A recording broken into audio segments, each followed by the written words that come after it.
բռնի անհետացած եւ կամ անհետ կորած բարձրաստիճան սպա ունեք, քանի հատ ունեք։ 197 անհետ կորած, քանի բարձրաստիճան։ Ես ասում եմ, քանի բարձրաստիճան սպա ունեք, բռնի անհետացած։ Քարոզարշավին վարչապետի հետ թունդ բանավեճից 2 ամիս անց աշխատանքն է կորցնում Զեյթունի պոլիկլինիկայի կանանց կոնսուլտացիայի բաժնի ղեկավարը Արփինե Սողոյանն այսօր է ստացել տնօրենի ծանուցումը։ Եթե լիներ առանց 20 թվի իրադարձությունների, գուցե եւ շատ ավելի ծանր կտանեի, բայց հիմա այդ հատվածը իմ մոտ բթացել է հայրենիքի կորստով։ Աշխատանքի հետ կապված գրեթե ոչինչ։ Քանաքեր Զեյթուն առողջության կենտրոնի 21 տարվա գինեկոլոգը քարոզարշավի ընթացքում Փաշինյանին էր հանդիպել հարցրել 2020 թվականի պատերազմի ժամանակ անհետ կորած եղբորու մյուսների մասին, քննադատել վարչապետին։ Ուրեմն դուք փորձեցիք մեզ կզարթնել, Փաշինյանը դուրս էր եկել հունից, բժշկուհուն փորձել նույնացնել ընդդիմադիր գործիչների հետ, մթնոլորտը թեժացել էր։ Եթե դու գրոբն եք, գրոբից կզացնելու եմ, գրոբը նստելու է, գրոբին սատկացնելու եմ, կարուգացնել եմ սատկացնելու եմ,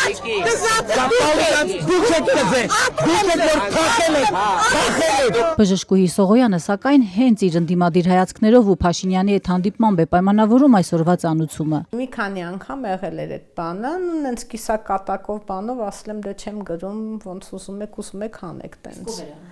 Բնականաբար ղեկավարությունը։ Նո չէ, սենց ոնց որ ավելի շատ ինչ որ կիսակատակ բան զրույցներ էին, բայց դե արդեն ծանուցում է այսօր մի քիչ ավելի պաշտոնապես ստացանք, հասկացանք, որ ամեն ինչ շատ ավելի լուրջ է։ Այս միջադեպից հետո քաղաքապետ Տիգրան Ավինյանը շտապել էր բացառել, թե քաղաքական հայացքներով պայմանավորված աշխատանքից կազատեն բժշկուհուն։ Բացառվում է, որ որևէ մարդ իր քաղաքական հայացքների համար ազատվի աշխատանքից, հրամանավան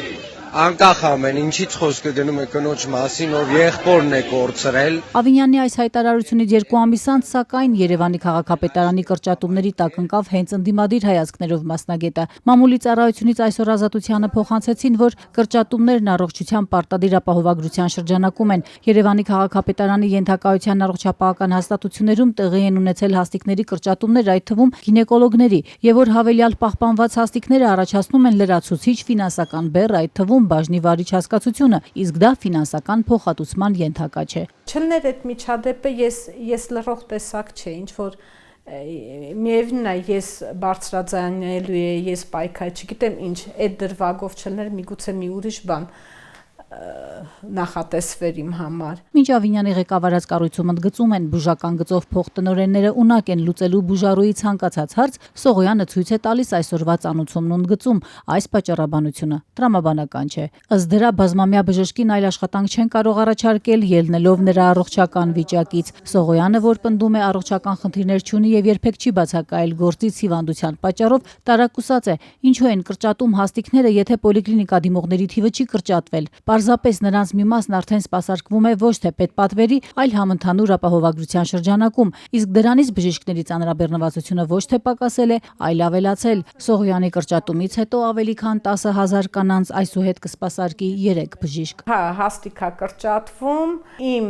մասնագիտական հնարավորությունները եւ առողջական վիճակը թե ինչ կապ ուներ չեմ հասկանում, ես բացառապես առողջ եմ։ Թույլ չեն տալիս այլ աշխատանքի չեն առաջարկում ինձ տվյալ հիմնարկում, ուստի ինձ տալիս են 30 րոպե շուտ գնալ, որպեսզի ես նոր աշխատանք որոնեմ։ Քանաքեր Զեյթուն առողջության կենտրոնի ղեկավար Վարդան Հակոբյանը, որն այսօր ուղարկել է Սողոյանի ծանուցումը, Ազատության հարցերին չցանկացավ պատասխանել, ասաց. վերադասից քաղաքապետարանից թույլտվություն չունի։